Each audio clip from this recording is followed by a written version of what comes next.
Saudara-saudara, kita buka firman Tuhan lebih dahulu. Di dalam Mazmur 128.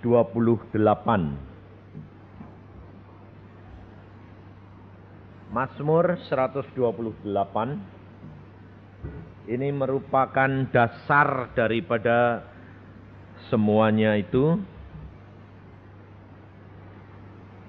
Mazmur 128. Berkat atas rumah tangga.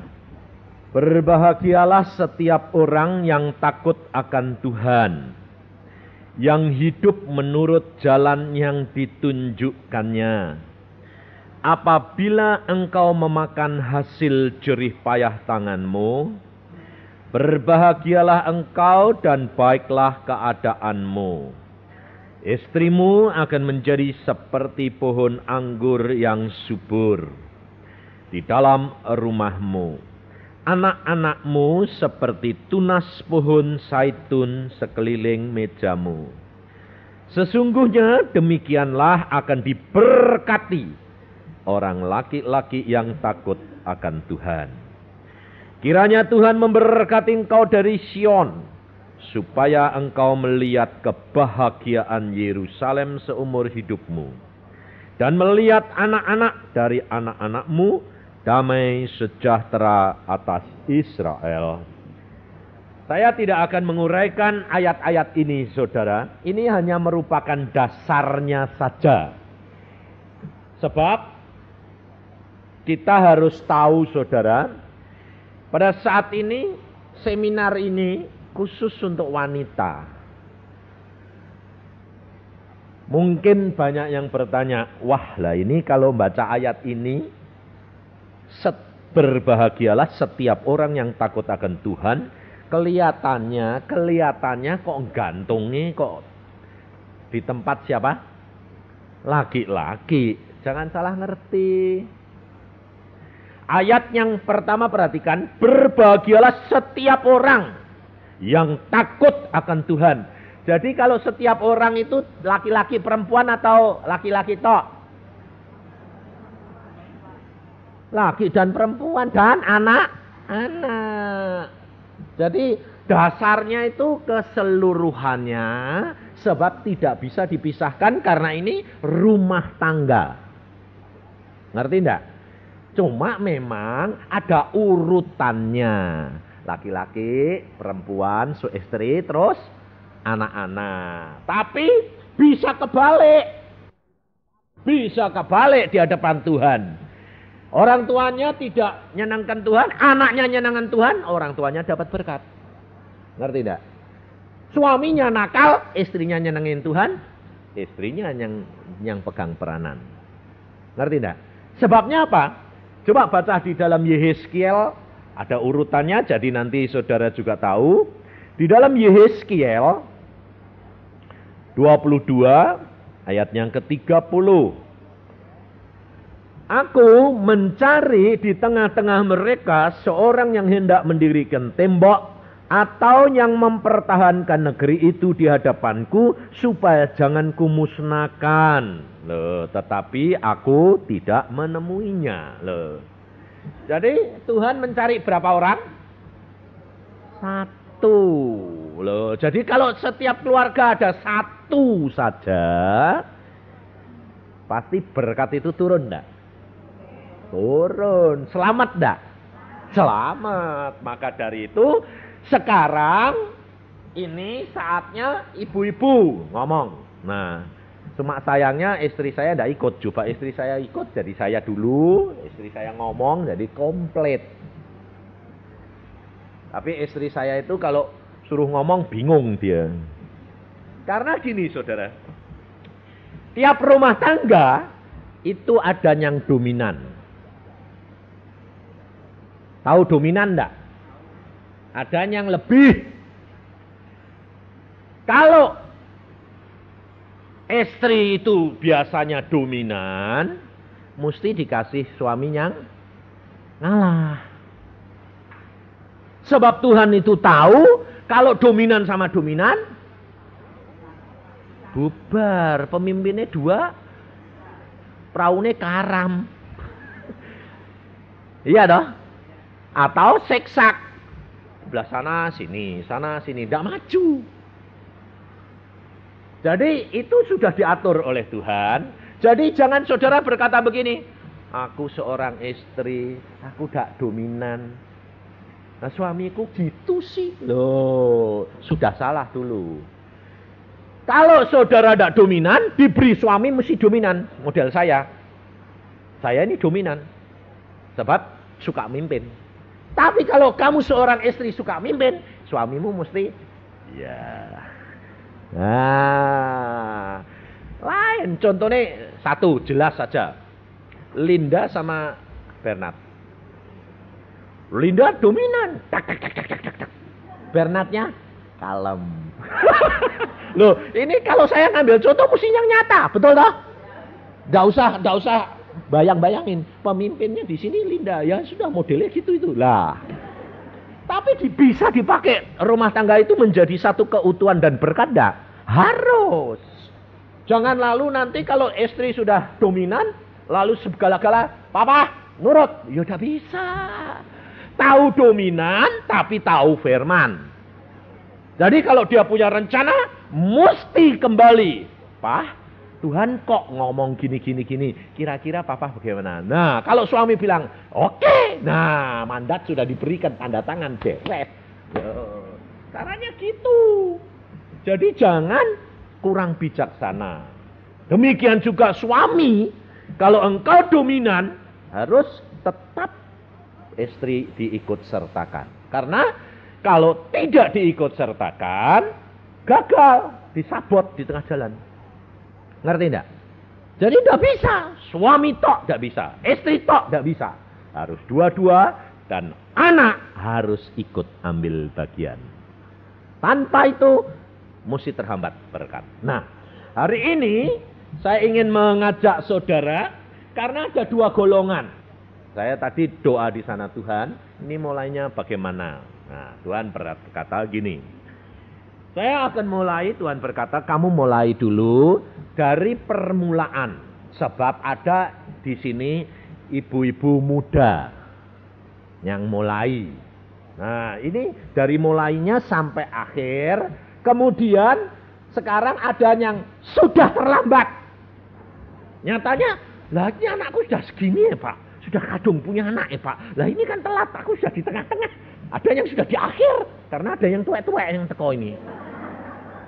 Lah jadi aku bilang, wah lalu terus piye Tuhan ini? Terus Tuhan berkata, dari permulaan sampai akhir dulu. Nanti nanggulangi yang di tengah-tengah sama yang akhir. Cara nanggulanginya bagaimana? Tetapi jangan lupa, dari dua ini dasarnya tetap orang yang takut akan Tuhan. Jadi tetap dominan Roh Al-Kudus yang paling berkuasa, yang menetapkan. Sebab tanpa dia, saudara tidak bisa apa-apa. Percuma, mesti gagal. Maka dari itu, ayat di dalam Yehezkiel tadi berkata, aku mencari. No, Allah mencari. Ada orang yang mau mempertahankan rumah tangganya, negerinya itu. Nah, kalau ada satu saja, Allah bisa bekerja sama dengan dia. Nah, orang yang bagaimana itu? Orang itu mesti yang takut akan Tuhan. Lah orang takut Tuhan itu nurut enggak? Nurut. Lah kamu ini nurut enggak? Wah, kalau ditanyai. Kalau ditanyai nurut. Tapi ada pemberontakan enggak? Ada lah itu. Nah, sekarang kita mulai dari yang permulaan ya. Pendidikan anak itu harus dimulai dari dalam kandungan. Nah, sebelum suami istri ini kawin, harus sudah di start dulu. Sebab kalau dua ini belum dimulai, nanti anak ngandung, ibu ini ngandung anak, lalu terjadi geseran, umpamanya bapaknya berkata begini, kok cepet-cepet gaji? Ibunya kan aku tidak salah toh. Aku ya tidak mau. Loh, demikian ini dua sudah ngomong terjadi berbeda pendapat, itu sudah terjadi penolakan. Dan jangan saudara kira anak yang kamu kandung itu baru berumur berapa hari, tidak tahu, sudah tahu. Sebab sejak terjadi pembuahan, itu terjadi kehidupan. Dan sejak terjadi kehidupan, jiwa itu sudah masuk. Dan sejak terjadi penolakan, anak itu dibentuk dalam pemberontakan. Siapa yang nuai nanti? Bapak ibunya. Maka dari itu harus dimulai pada waktu dia menikah, harus berdoa bersama supaya Allah Roh Kudus itu yang gandeng kanan dan kiri. Sebab untuk menyatukan kanan dan kiri bukan hal yang gampang. Anak sama ibunya yang dikandung 9 bulan saja ndak bisa kok. Ngerti ya, apalagi ketemu gede. Lalu modelnya lain. Yang satu keras, yang satu lembek. Ini ngomong kasar, ini halus. Ini kalau dominan, merintah, ini diperintah terus. Tapi harus sadar, kalau engkau sudah diberikan jodoh, itu adalah anugerah Allah. Pasti cocok. Karena tumbuh sama tutup. Kadang-kadang tumbuhnya kegedean. Berarti mesti ditekuk sih. Kadang-kadang tumbuhnya kekecilan. Lah, tapi pokoknya mesti tumbuh ya tutup. Nggak bisa tumbuh ya tumbuh. Iya toh? Mesti tumbuh sama tutup. Jadi pas mesti. Nah, untuk itu saudara harus sadar. Engkau menyadari dirimu, suaminya dari dirimu, dan Yesus yang dapat memberi penyadaran, pengertian.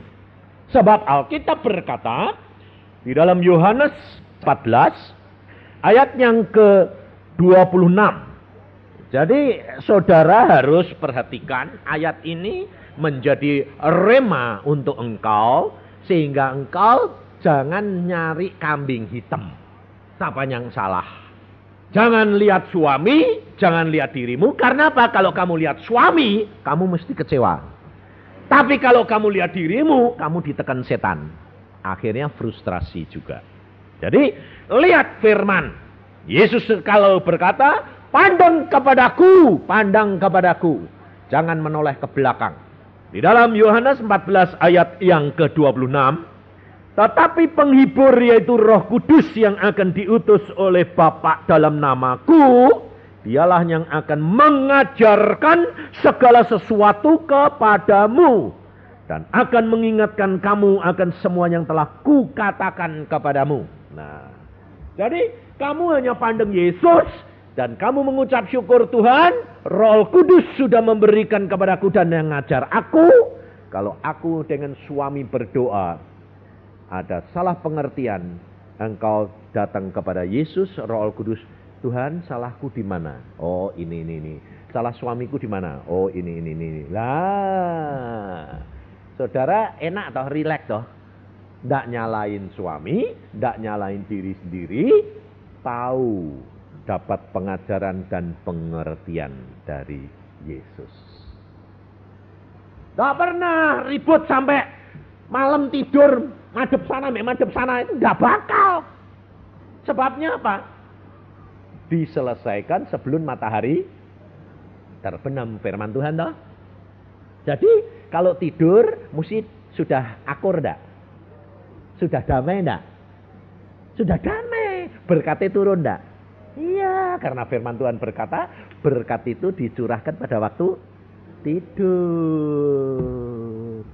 Kalau kamu tidurnya panas, berkatnya Bukan berkatnya panas, berkatnya ya tetap kok berkatnya panas.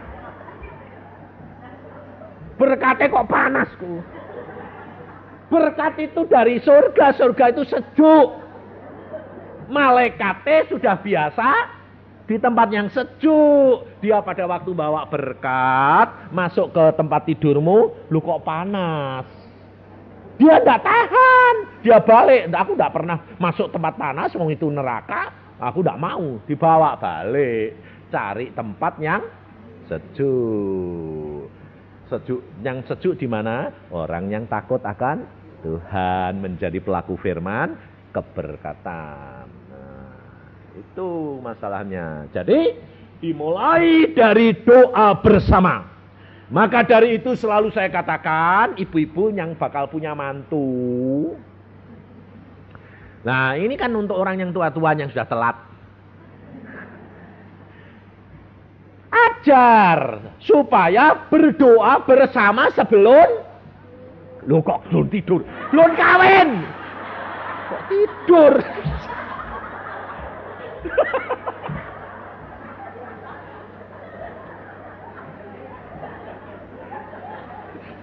Anaknya belum.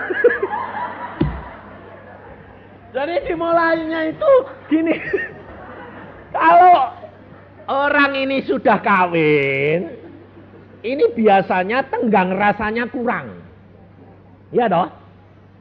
Ibu-ibu yang sudah sekarang menikah ini kan sudah nyadari. Ya dulu sebelum kawin kok enggak cepat marah. Sekarang setelah kawin kok bro, enggak ada sing nahan.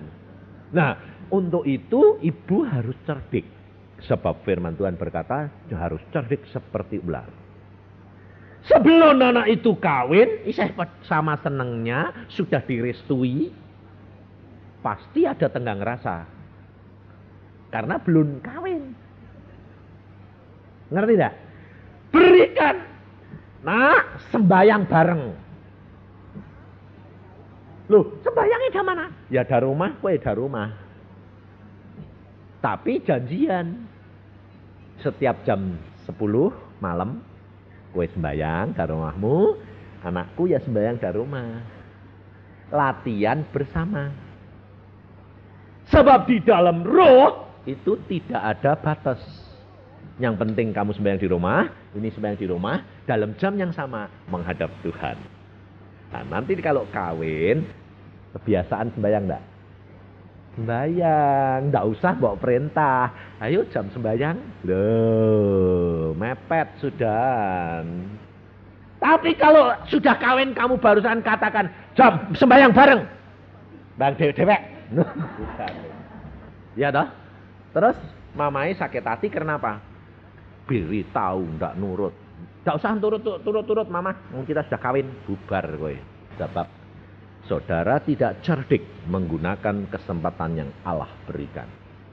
Maka dari itu dilatih mereka. Nah, sekarang kalau itu sudah berlatih biasa, kalau dapat itu malam 1 kali, pagi 1 kali.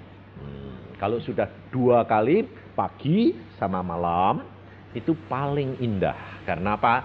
Malam mau tidur, siap terima berkat. Pagi mau mengerjakan, sudah bersama dengan Allah. Jadi kalau nanti Tuhan datang siang hari, sip, paginya sudah mulai sama Tuhan. Kalau datangnya malam, sip, Tuhan sudah menyiapkan kita sejuk. Ngerti enggak? Kita harus bijaksana. Sebab apa? Sebab setan itu jahat luar biasa. Dia selalu memberikan kesibukan supaya kamu kurang berdoa dan kurang baca Alkitab, sehingga imanmu merosot dan kamu jatuh dalam dosa. Sehingga kalau nanti Tuhan datang, kamu ketinggalan. Maka dari itu, ini dimulai. Nah, kalau ini sudah berlaku selama dia berpacaran atau saling senang satu pada lain, nah kawin tidak masalah. Masalah tetap ada, tetapi Yesus selalu mengatasi masalah. Karena selalu berdoa. Ribut jam doa kan sembahyang loh. Ayo. Mau enggak sembahyang? Enggak bisa, takut sama Tuhan. Paling-paling sing suami ndek sing galak bilang, "Bayang." Udah tahu. Enggak apa-apa, tapi kan sembahyang. Betul enggak? Dua-dua lalu ngadep Tuhan, lapor. "Tuhan, hatiku sakit, suamiku gini. Sing suami bilang, "Tuhan, istri harus duduk." Biarpun lapor, nanti kalau duduk diam, Tuhan mesti bicara. Saling mengampuni, saling mengasihi. Loh, mesti akur lagi. Sebab Yesus itu kasih. Mesti didamaikan lagi. Loh. Itu rahasianya pertama. Kemudian nanti kalau sudah mulai ngandung, di dalam doa harus saling tumpang tangan dan bicara kepada anaknya. Bapak numpangi tangan perut istrinya dan berdoa. Apa yang dia tahu sifat istrinya yang jelek, putuskan. Sebab yang tahu watakmu yang jelek itu orang yang lain. Dirimu sendiri tidak tahu. Betul tidak? Jadi kamu harus bilang, "Nak, dalam nama Tuhan Yesus sifat mamahmu itu jangan masuk ya nak. Nyakiti hati, papahmu ini lo kerap kali sakit. Dalam nama Tuhan Yesus potong. Aku buang semuanya." Nah, sudah amin. Istri jangan sakit hati. Kok tahunya ini loh? Justru orang lain yang tahu. Kamu tidak tahu. Harus kamu bilang betul nak, amin. Itu sifat mamah yang tidak baik. Amin. Nanti gantian. Mamanya yang sembahyang. Nak, kamu kalau nanti jadi anak ya sifatnya bapakmu. Yang mata keranjang, yang begini jangan ya nak. Potong semuanya. Lah bapaknya bilang amin. Betul itu nak. Supaya kamu mencintai Yesus dan takut akan Yesus. Nah, sebab di dalam Yesus itu tidak ada rahasia yang disembunyikan. Sebab Alkitab sudah berkata, apa yang kamu bisikkan akan diteriakkan dari atas sotoh rumah. Jadi percuma. Harus terbuka, jujur, tulus, jangan munafik.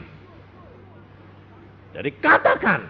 Jadi itu nanti lahir, dan kalau Tuhan kamu menyenangkan hati Tuhan, Tuhan akan beritahukan. Jelas. Makanya saya kalau punya anak, saya sudah tahu. Demikian istri saya mengandung, saya sudah tahu. Perempuan. Jadi saya doanya gampang toh. Nah, sifat bapakmu ini jangan masuk ya. Karena bapakmu mata keranjang, kue perempuan. Matamu mata keranjang repotin. Loh, jadi saya sudah tahu. Istri saya bilang, betul nak, mamahmu, papahmu tuh kena mata keranjang. Kalau kamu perempuan, jangan mata keranjang. Harus setia lah. Saya bilang, kamu harus punya kesetiaan seperti ibumu. Nah, istri saya itu setianya luar biasa, tidak cemburuan. Loh, saya doakan itu. Tapi kelemahan dia ngeper. Aku bilang, kamu udah boleh ngeper. Ya, ndak. Istri saya itu halus. Ya, tapi hatinya tetap ndak. Jadi kalau sama saya, ya sudah, ndak boleh. Aku ndak senang. Ya sudah, ndak boleh, ndak apa-apa. Tapi ngeper. Nanti kalau saya pergi, lu kok gitu lagi? Maaf ya. Teng, balik lagi. Lu aku ini, kok itu halus tapi per. Aku bilang, tak pencet nurut. Aku pikir balik ting, balik lagi. Loh, aku bilang ngeper, aku bilang. Lalu dia bilang, aku ya ndak mau, tapi mau per itu. Jadi, tidak apa-apa. Saya tidak marah, tapi dia ini per. Kalau gitu tak taleni. Jadi kalau aku tidak senang, lalu doa Tuhan ini harusnya gini, tak taleni. Jadi tidak balik toh. Jangan lalu per. Dibakar. Ya udah isau, memang sudah jadi ini per. Jangan mbok tuntut harus jadi baja. Tidak bisa. Caranya bagaimana ngatasi? Taleni, ben tidak balik. Betul dah? Nah, dengan cara begitu kita nanti saling mengisi.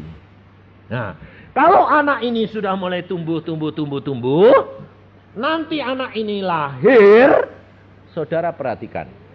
Saudara berdoa, anak ini harus diajak. Biarpun dia sedang tidur, tidak apa-apa. Jangan dibanguni.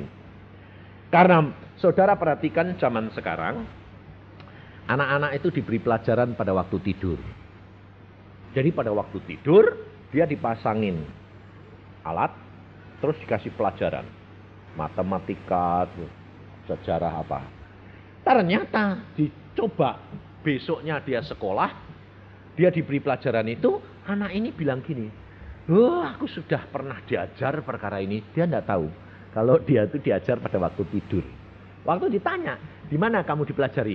Tidak tahu saya, tapi aku sudah dengar tuh. Jadi aku nangkep kok gampang. Loh.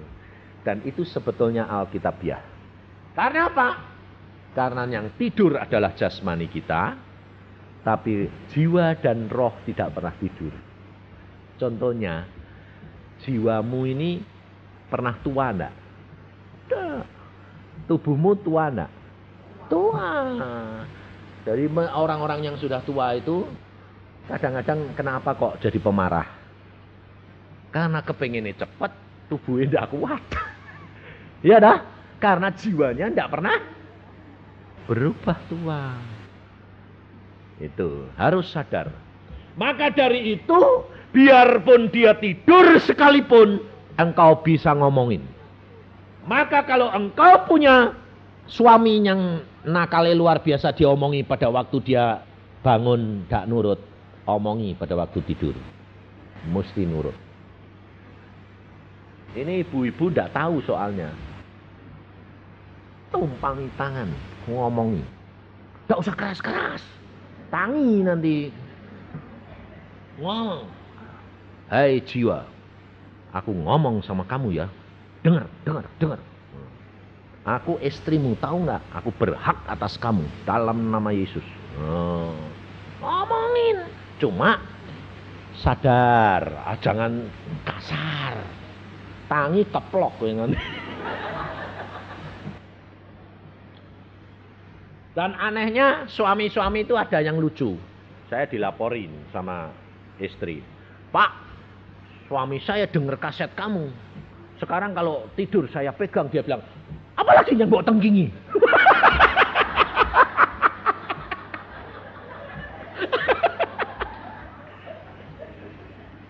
Asal istrinya ngerangkul malah curiga. Apalagi bawa tenggingi.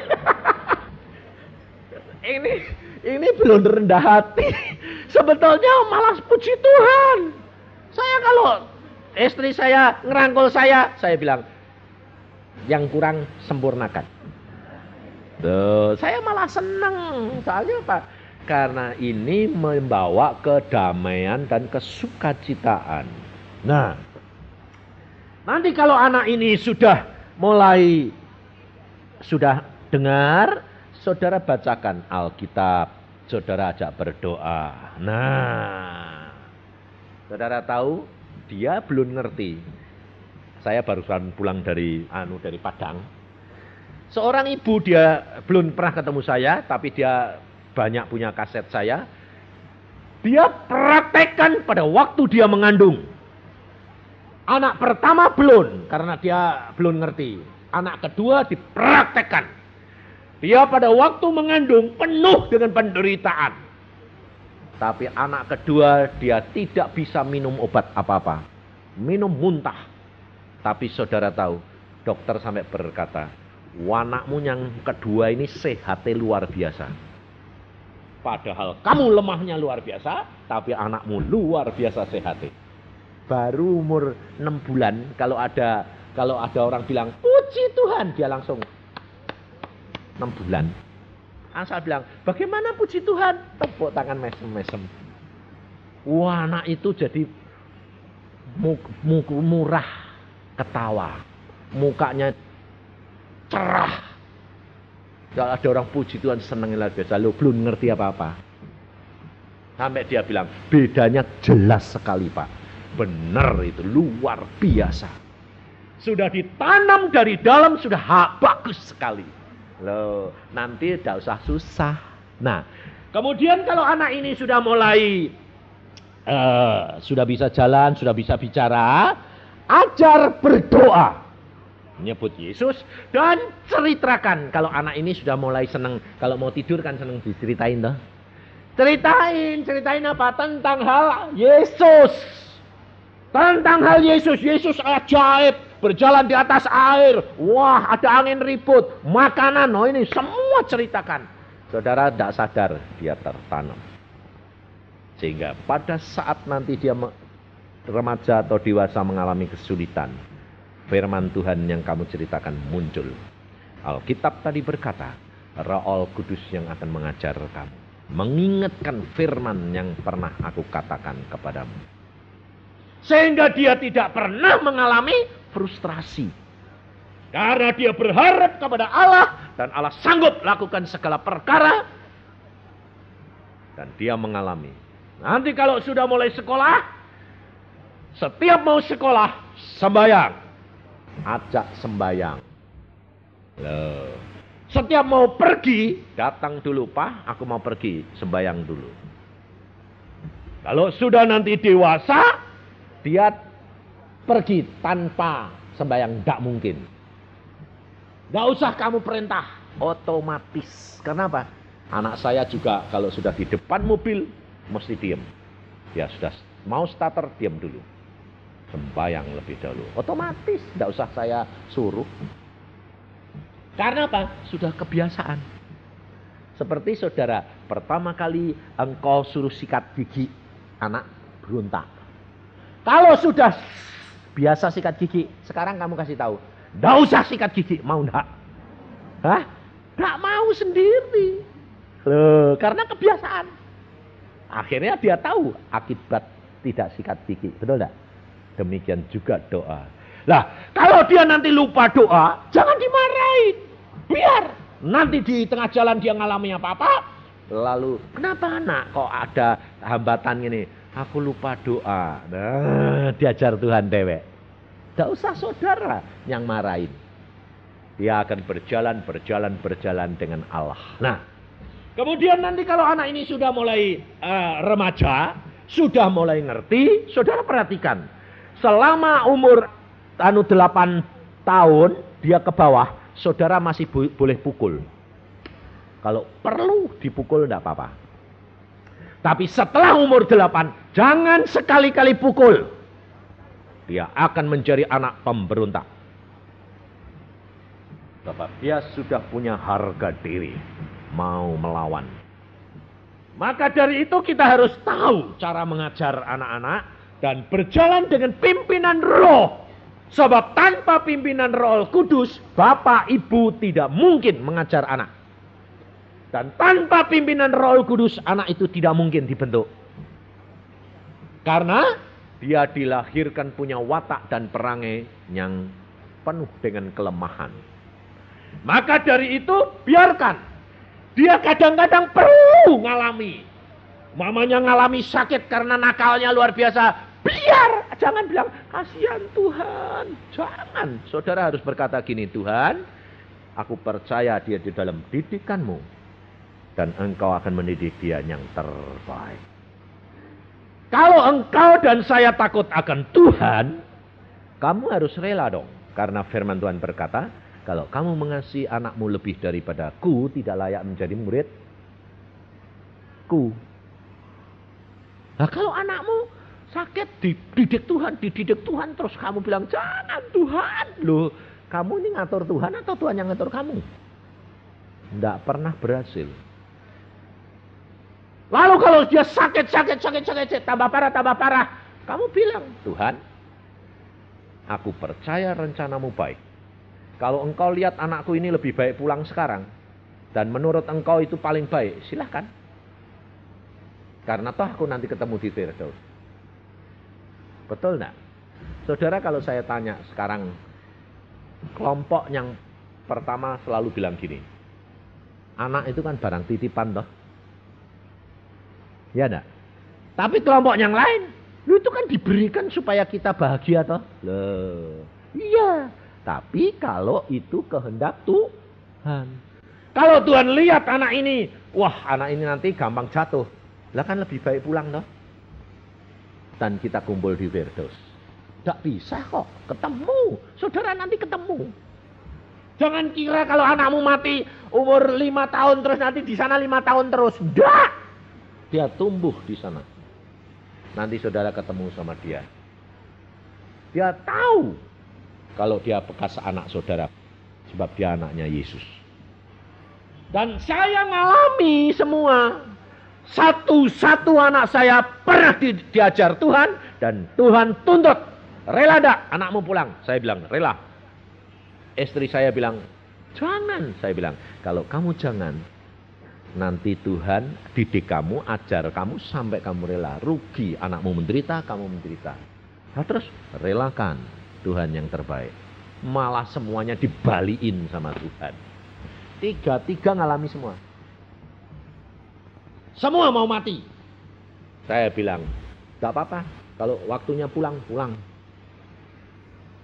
Malah Tuhan berkata, itu yang aku kehendaki. Ternyata engkau mengasihi aku lebih daripada anakmu. Aku yang memelihara anakmu untuk kemuliaanku dan kamu berbahagia. Enak. Kalau anak ini sudah mulai remaja, saudara wajib apa? Menceritakan pengalaman-pengalamanmu bersama dengan Yesus. Mengalami mujizat demi mujizat. Harus diceritakan. Jangan berkata gini, masih kecil, jangan ikut-ikut. Salah, saudara. Ceritakan bagaimana ditolong Tuhan. Bagaimana diberkati Tuhan. Bagaimana menghadapi kesulitan ini. Dan dia ajak berdoa. Waduh, papa ini diakali orang. Kamu turut sembahyang. Nanti kalau berhasil cerita, wah Tuhan ajaib.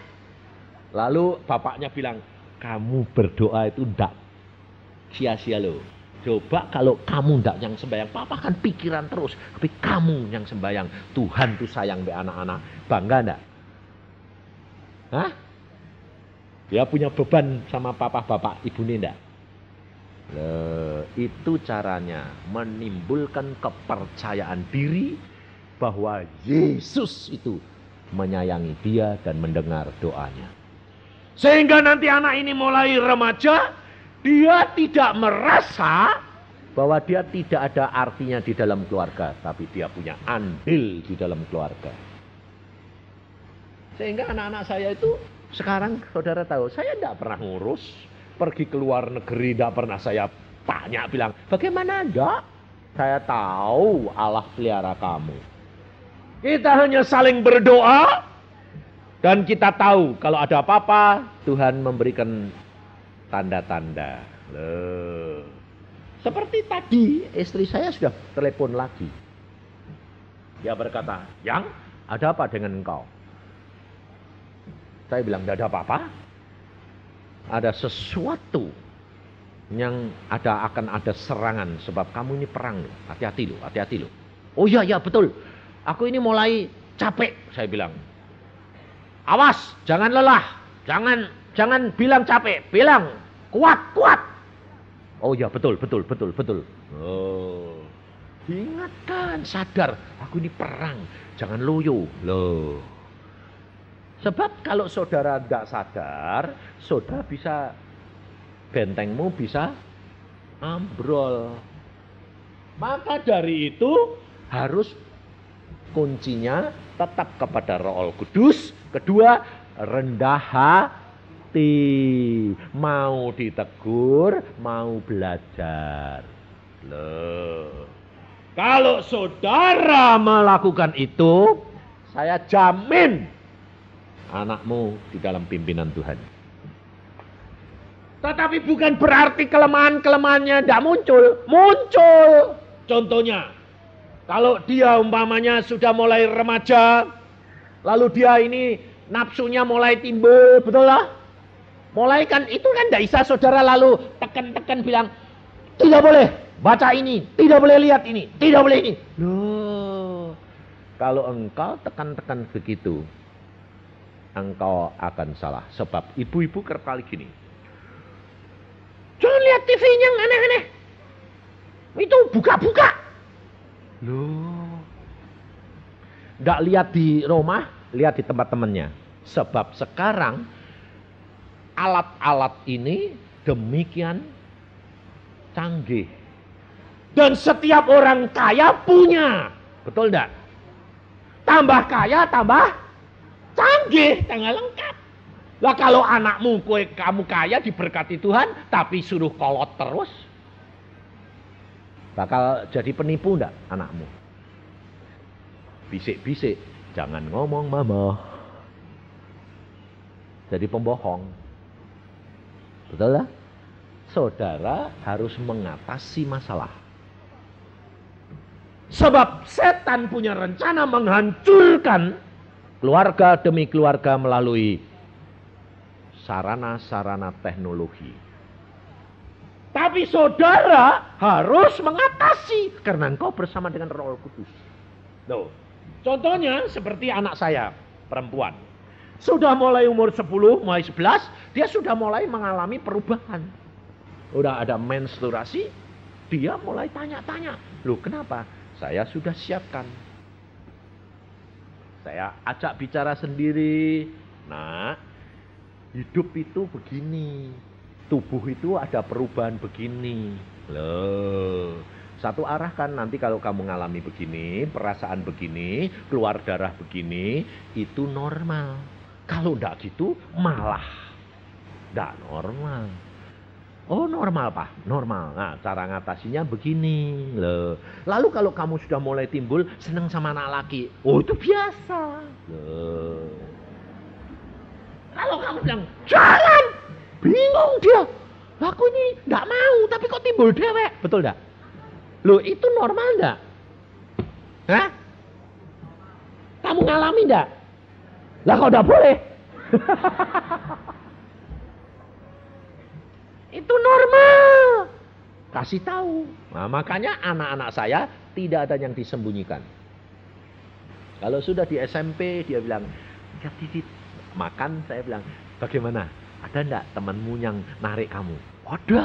Lah, enggak apa-apa, normal. Tapi ingat, firman Tuhan berkata apa?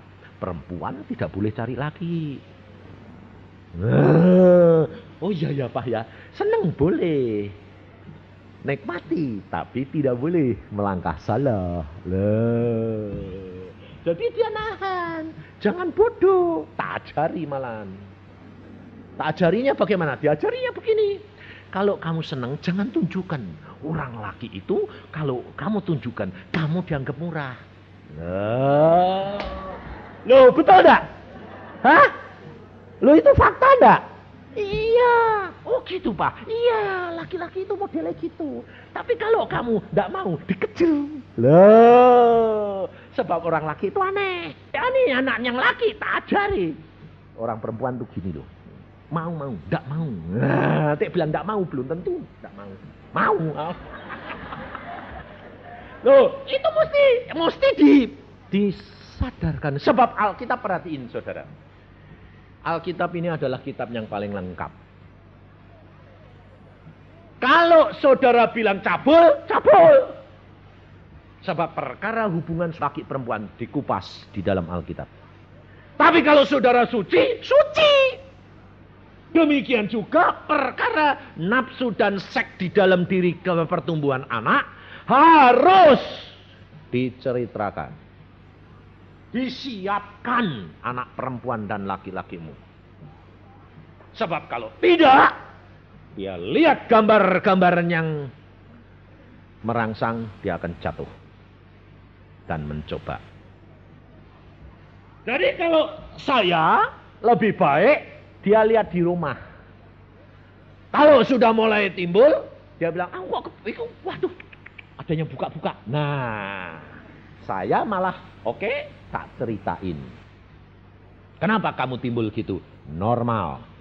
Tapi jangan mulai membayang-bayangkan. Itu kamu akan rugi. Kenapa? Nanti kalau kamu bayang-bayangin, kamu lebih senang bayang-bayang daripada ketemu sungguh. Kamu nanti jadi banci. Karena hidup dalam bayangan. Oh gitu Pak? Iya. Dan Tuhan tidak senang. Nah, kalau lihat film yang kotor umpamanya dengan binatang, Saya bilang, kamu perhatikan. Allah itu menciptakan manusia gambarnya Allah. Kenapa gambar itu dibikin itu? Sebab setan itu mau merendahkan diri manusia supaya dihina dan disamakan dengan binatang. Wah, kotor sekali, jahat ya setan. Iya. Maka dari itu jangan mencemarkan dirimu.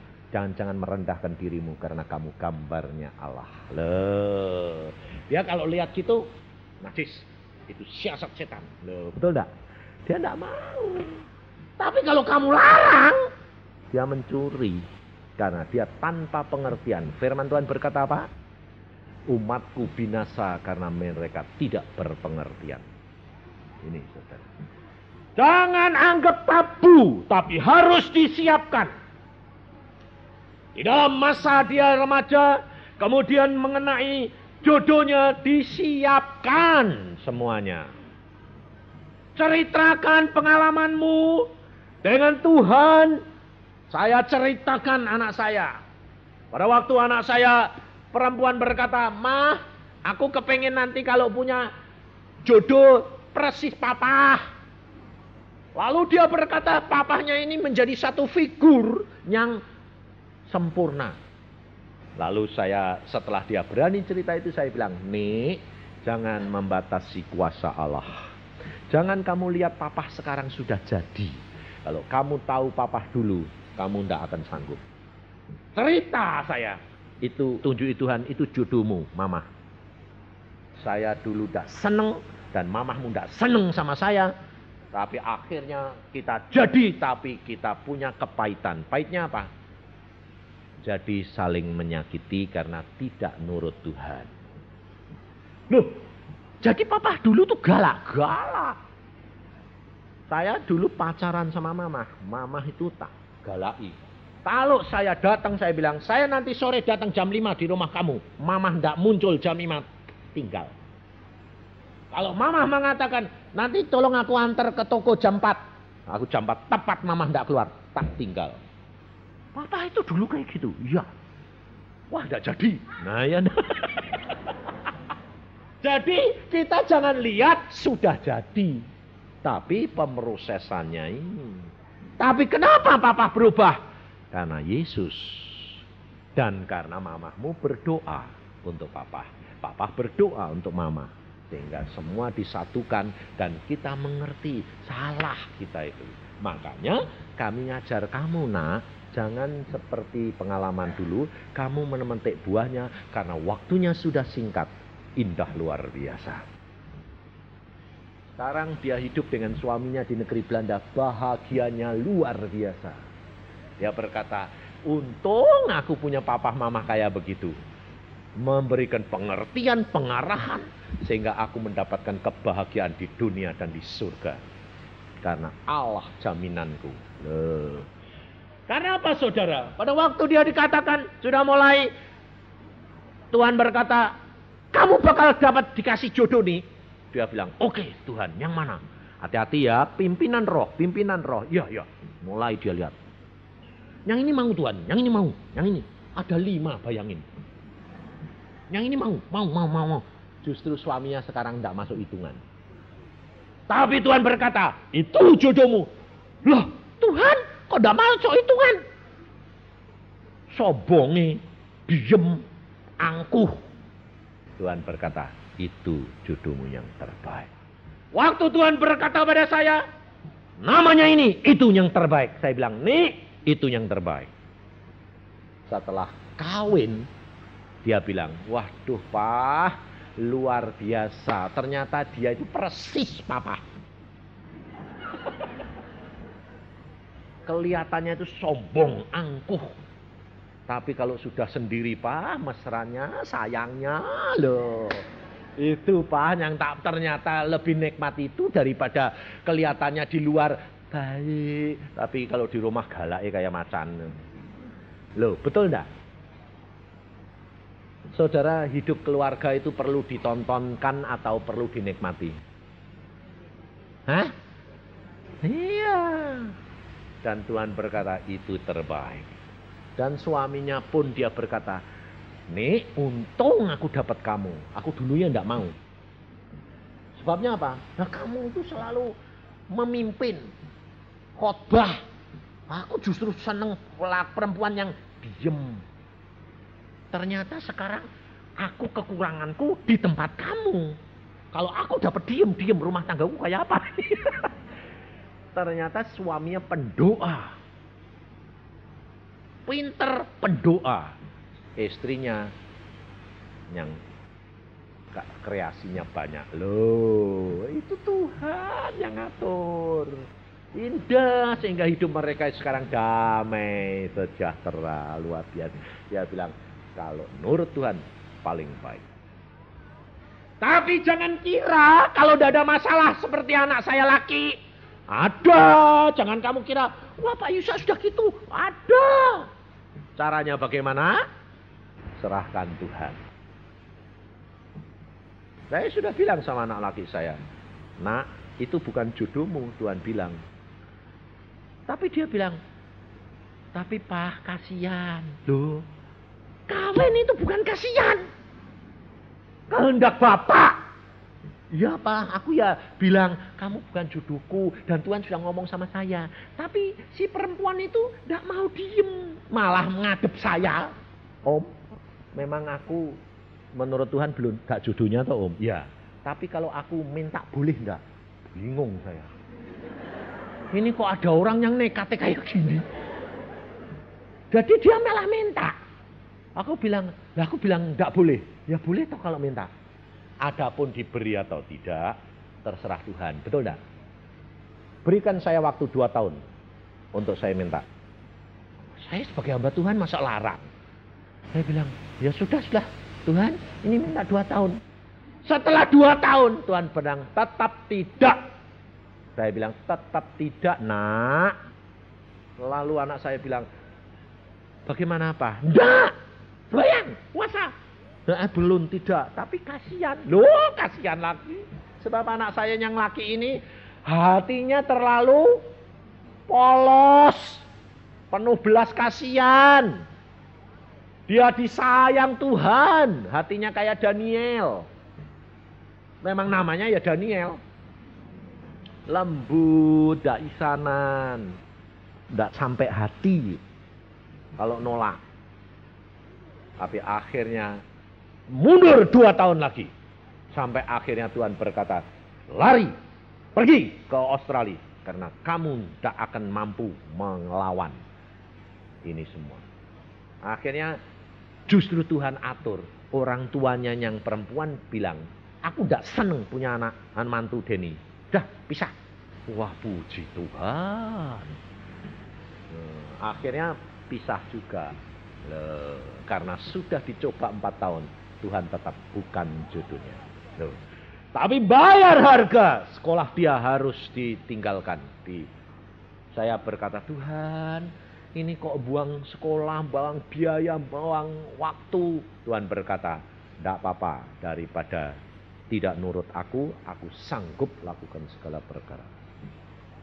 Dari saudara tahu, waktu saya sebagai orang tua mau keras, sampai saya pernah mengucapkan sama dia, kalau engkau berani melanggar firman Tuhan, engkau tidak tak akui anak. Saya keras saya.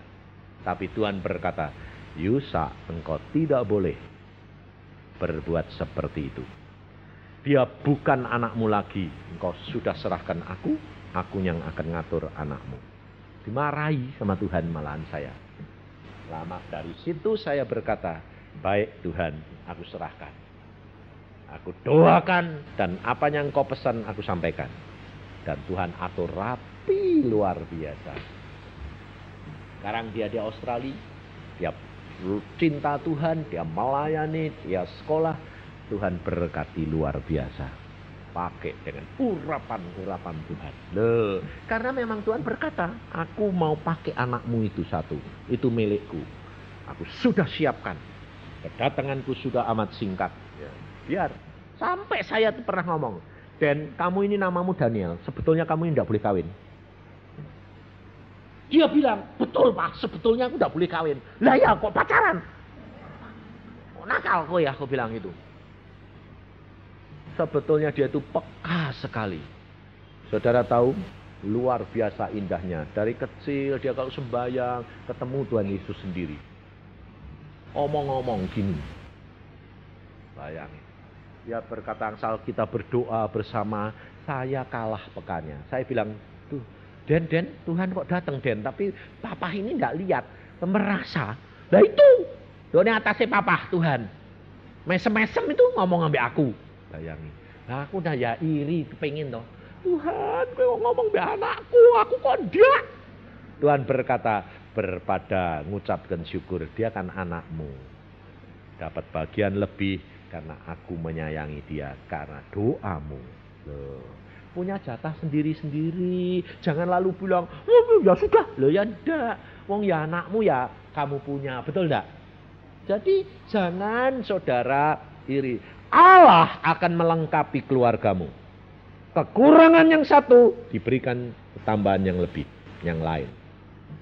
Hidup kekeluargaanmu akan luar biasa menyenangkannya. Maka di dalam kehidupan kekristenanmu, engkau tidak perlu takut. Kenapa? Apa yang akan terjadi dengan saya diberitahukan istri. Apa yang akan terjadi pada istri diberitahukan saya. Apa yang akan terjadi pada orang tua diberikan tahu anak.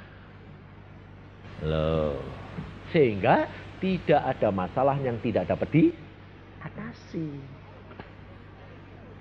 Maka dari itu saudara harus sebagai satu orang terlebih dahulu menjadi orang yang mendirikan tembok. Mempertahankan rumah tanggamu di hadapan Allah. Dan kamu kerja sama dengan Allah, maka semuanya diselamatkan. Indah luar biasa. Seneng. Gak pernah takut. Gak pernah khawatir. Anak-anak saya mulai didik, kalau sudah mulai dewasa saya didik. Kebutuhanmu tanggungan Yesus. Papa hanya sebagai saluran. Lalu anak tanya, Tuhan bisa berkati aku sendiri, Pak? Bisa. Melalui papa? Ya, karena kamu belum berdiri sendiri. Kalau aku sudah kawin, kalau engkau sudah kawin, kamu bisa berdiri sendiri. Kalau engkau sudah dibebaskan dari biaya orang tua, artinya sudah kerja sendiri. Selama belum, kamu masih tetap ada ikatan. Oh gitu ya. Minta kepada bapak, setelah minta kepada bapak oke, kamu kasih tahu papa, pasti ngalir. Dan itu dibuktikan, saudara. Anak saya yang kecil, Samuel, dia cinta Tuhan. Tuhan bilang, aku bisa memberkati kamu, biarpun kamu belum kerja. Tahu nggak? Jangan berharap pada siapa-siapa, termasuk orang tuamu. Saudara tahu, saya 3 bulan yang lalu ini kaget. Dua anak ini kok enggak pernah minta duit. Sampai beli bensin buat mobilnya enggak minta. Mamanya tak tanya ini kamu lihat anakmu laki kecil ini aneh enggak? Enggak minta duit. Sama sekali. Enggak tanya. Dikasih iya terima, enggak, dia diem. Aneh. Saya doa, Tuhan ini kenapa Tuhan? Tuhan berkata, aku mau ngajar anakmu. Aneh saudara. Ada orang di Jakarta, dia berkata gini, Pak, saya titip berkat buat siapa? Buat anakmu laki. Aneh. Bisa kasih saya untuk anak laki. Yang di mana? Anak lakiku 2 loh. Di Australia sama di sini. Yang di sini. Jelas. Saya pulang, ini kamu dapat berkat. Dia mesem. Tuhan. Ada apa? Sama kamu ada apa? Aku ini sedang diajar Tuhan, Pak. Tidak boleh minta sama papa. Tapi bisa enggak Allah membuktikan bahwa aku diberkati? Bisa. Ternyata berkatku lebih banyak, Pak. Loh. Ternyata apa? Dia ngelayani sekolah minggu, retreat, dia turut. Ada orang tergerak ngasih berapa? 500.000. Sampai dia bilang, berkatmu lebih banyak. Enak gantung Yesus. Loh. Saudara tahu? Tapi setelah itu, bulan yang lalu saya berkata, nak, kamu cek. Sebab Tuhan berkata, aku ngajar anakmu sudah cukup. Sekarang, kamu harus gantung sama orang tua. Oh iya bener. Aku ya bingung. Lu kok mulai seret saya diberkatku. Ini di mana letak salahku? Aku kok bener terus tapi kok mulai seret. Oh, Tuhan ngomong gitu, Bah. Oh ya betul. Aku ya sudah curiga. Oh, Tuhan itu cuma mau mengajar, memberi pengalaman selama 3 bulan. Supaya kamu, kalau nanti bapakmu pergi, mamahmu pulang ke surga pun kamu tidak perlu takut dan khawatir. Karena aku sudah menyiapkan semuanya dan aku melakukan yang terbaik untuk engkau. Caranya luar biasa dah. Jadi jangan saudara batasi kuasa Allah. Dia sanggup melakukan segala perkara. Karena Allahmu itu yang akan melakukan segala perkara dalam hidupmu. Amin. Ini yang pertama. Udah jam 10. Katanya harus ditangkap. Jangan melongok terus. Bingung nanti saya. Tinggal sebentar lagi masuk ke dalam session yang kedua. Untuk bagian menanggulangi anak-anakmu yang sudah terlanjur, anak-anaknya sudah ada dan dewasa. Tuhan Yesus, hambamu serahkan dalam tanganmu. Engkau siapkan hati dan pikiran terus dalam suasana roh. Supaya benar-benar kemuliaan-Mu nanti nyata Tuhan dalam diri anak-anak-Mu. Karena mereka mau menjadi orang yang mempertahankan di hadapan hadirat-Mu. Supaya keluarga-keluarganya mengalami kebahagiaan. Sehingga nanti Tuhan datang mereka bersama-sama kumpul di surga. Tidak ada yang ketinggalan. Bapak, terima kasih. Dalam nama Tuhan Yesus kami mengucap syukur. Amin.